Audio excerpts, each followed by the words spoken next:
Welcome to the Giving Voice to Depression podcast, produced in partnership with Mental Health America of Wisconsin. We are your co-hosts, Bridget and Terry. Each week, through intimate, candid conversations with guests, we explore different perspectives on and experiences of depression. We keep it real because the illness is real.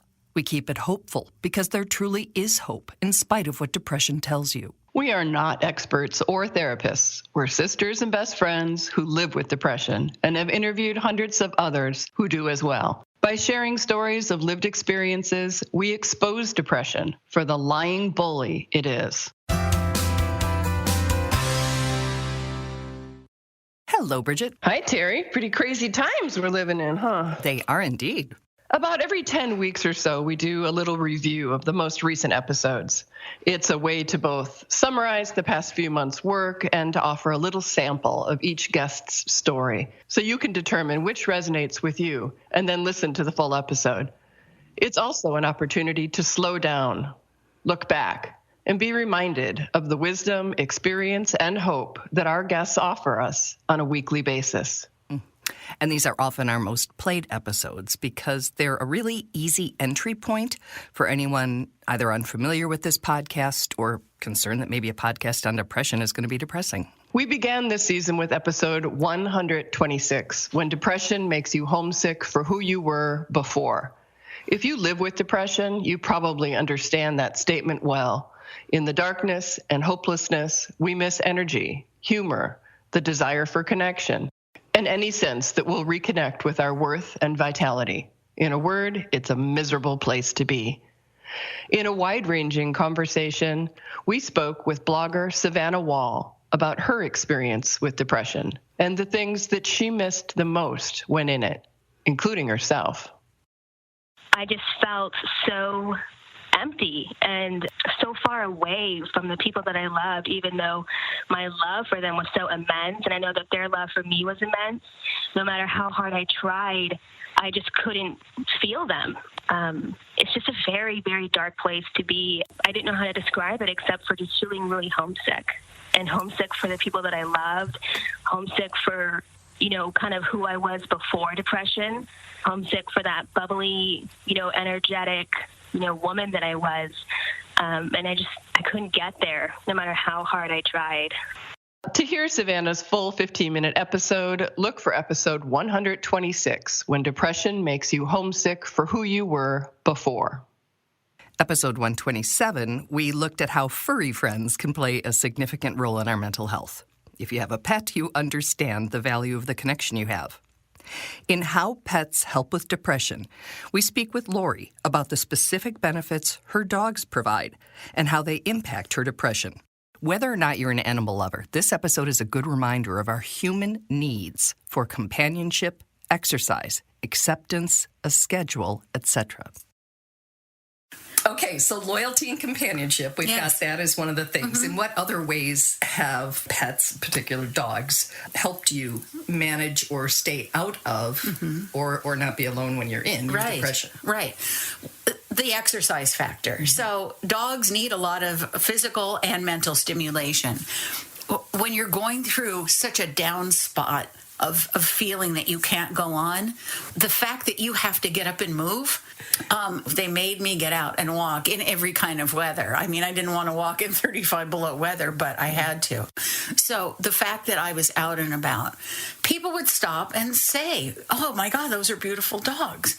I was speaking to people. Just the fact that I got out of my hole and I was out in public functioning, in a way contributing to society, at least I was contributing to my dog's health, that helped me get out of the funk that I was in. You can hear Lori's full 17-minute episode and see a picture of her with one of her beautiful standard poodles by searching for episode 127, How Pets Help with Depression. Next up, in episode 128, I Was That Guy Who Thought Depression Was a Choice, was a rare and candid conversation with a father and grandfather about his journey to understanding and accepting depression as a real and serious illness. Though he grew up believing we could all choose to be positive, when his own daughter was diagnosed and hospitalized, he quickly realized he'd been wrong. We know there are lots of people out there with beliefs like Gary. They're the root of much of the stigma surrounding mental illnesses. So we were really grateful when he was willing to share so vulnerably with us. I would never have classified it as an illness. Okay. I have been, and my whole life was wrapped around believing in positive expectation. And I couldn't figure out, or it was bewildering to me, that people couldn't just fix and be positive rather than be negative. And so it wasn't even a real thing to me because I just figured everybody could do that. You have choices, and I couldn't imagine somebody would choose to be negative and dark and believe that they were worthless. So it was like something that I had zero appreciation for. Again, to hear this 16-minute episode in its entirety, search for episode 128, I Was That Guy Who Thought Depression Was a Choice. So, Bridget, you know it can feel like we are totally under depression's power. Because when something can come seemingly out of nowhere and level us, it's hard not to feel that way. But is it true? In episode 129, Preventing Depression Relapse, we spoke with depression sufferer and author Douglas Bloch. He believes, quote, clinical depression is a gradual process of falling out of recovery, ultimately leading to the inability to function. By regularly monitoring the state of your body, mind, and spirit, it is possible to identify relapse symptoms early on and take action to prevent major depression. This episode is a conversation about the identifiable stages before depression that offer opportunities to prevent full relapse. Yeah, I learned that from my friends in AA, that recovering means I'm always in the process of recovering. These people were having to have their lifestyle be their recovery. And so I realized that people with depression, bipolar disorder, any kind of mental illness have to do the same thing. Douglas's 18-minute episode is number 129, Preventing Depression Relapse. This next episode, number 130, Keeping a Suicide a Secret, offers a peek behind the curtain of shame and stigma relating to suicide. It's a horrible thing to even imagine finding your beloved husband of 31 years dead by his own actions. But if that same day, the first people you called with the devastating news convinced you to keep the fact that he died by suicide a secret, well, that would really impede your recovery and your ability to live in truth. That's Deb Sherwood's story, and it's a lesson for all that secrecy breeds shame and light allows healing. That's kind of when the horror hits me, where people are saying, you cannot tell anybody what happened because you'll ruin his professional reputation as a journalist. And it was sort of like, okay, that makes sense to me. I mean, I don't want anybody thinking, what a weak man or, a lost soul. I don't want that to be their memory of him, with all the things that he did in the business and, throughout his life. And so I said, okay. Again, you can hear the full 20-minute episode, number 130, Keeping a Suicide a Secret. When we met Deb and heard her story, we knew we had to produce 2 episodes with her because in addition to the personal cost of keeping her husband's suicide secret, she also had some pretty shocking examples of things that people said to her about his death. And in the interest of learning how to handle unfamiliar situations better, we offer episode 131, Words Matter When Discussing Suicide. I told him about the loss, and his questions were, why do you still wear your wedding ring? And this was maybe, in this case, maybe a year after the fact. And I thought, I said, we didn't divorce. He died. I may never take my ring off. Mm-hmm. And then he said, how could you not have seen it coming? And I'm thinking, how is this even possible that somebody's asking me that question? I get the question, but why are you asking me that? I mean, what does it have to do with how you're going to treat me, first of all, as a patient? But Why would you ask that? Oh, that makes me sick. Oh, it was striking. It was just like, I cannot really believe this is happening. In addition to sharing thoughtless and hurtful comments that added to her trauma, Deb also offered suggestions for supportive and kind reactions. Again, the full 18-minute episode is called Words Matter When Discussing Suicide. It is episode 131. We continued our focus on words from a very different perspective in episode 132, The Language of Depression. Researchers have proven that the thoughts we have and the words we choose not only define depression, but predict it.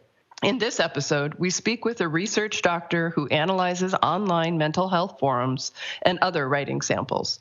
Using computers to analyze the words, he finds a direct connection between absolutist words and depression, anxiety, and suicide.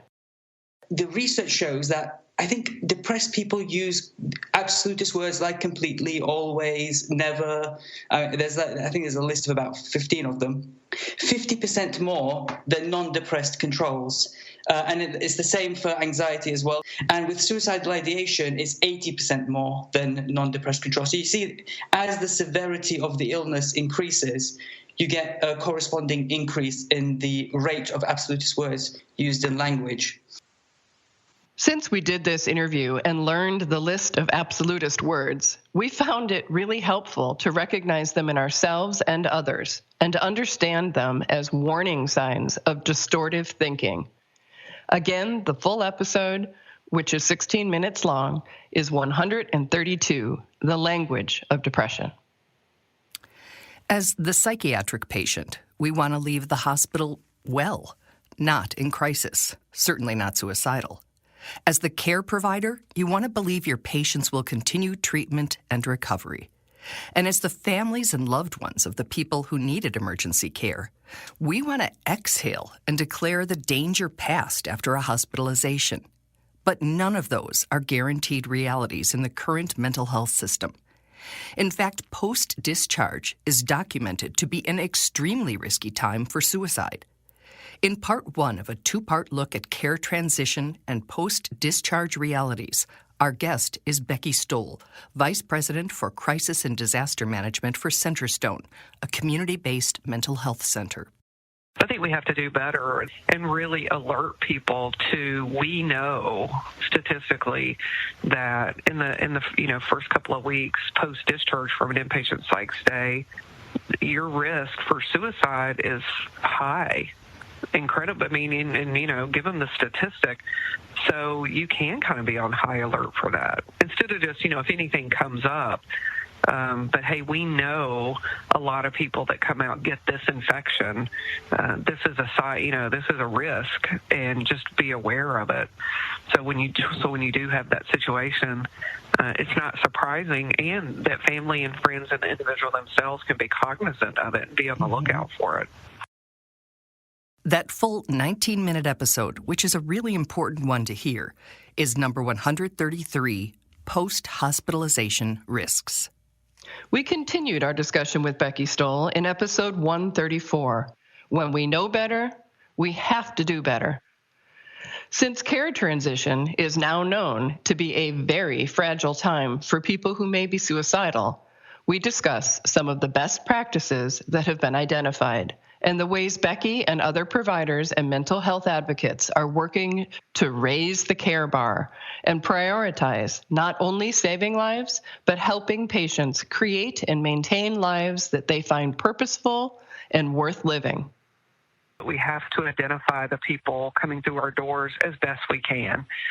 It's not an eye scan that we can do or a thumbprint scan or a blood test. It's not, I wish it was that simple. Right.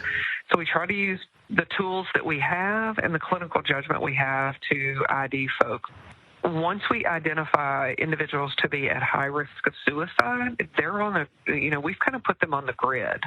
And if we've put them on the grid and we said they're at high risk, it's our responsibility to at least make sure we know when people kind of veer off of the grid.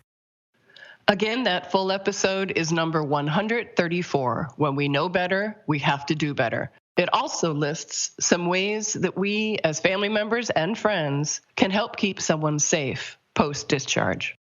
Bridget, this season is another reminder of just how complicated and multifaceted the topics of depression and suicide are, because we've done 134 different episodes, and from each one of them I've learned something I never knew before.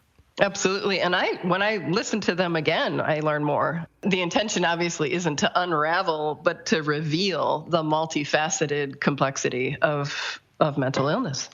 Mm-hmm.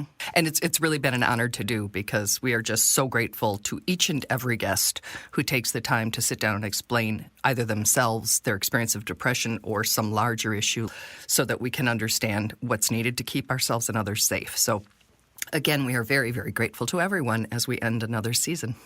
Yeah, and to our listeners who, in a time of need, if that's needing support or needing information, that they're actually getting to their keyboard and typing in the words depression and finding us and listening. And to the 7,000 people who have joined our Facebook community, have created such a supportive and loving community. Mm-hmm. And anyone who hasn't checked out our Facebook, please do. You just have to search for Giving Voice to Depression in Facebook. Bridget and I will be taking the next 2 weeks off, as we do after every season review, to start our research and interviews for the coming season, which will be our 13th, Bridget. Absolutely. So thanks to everyone for speaking with us, and thanks to everyone for listening. Take care of yourselves.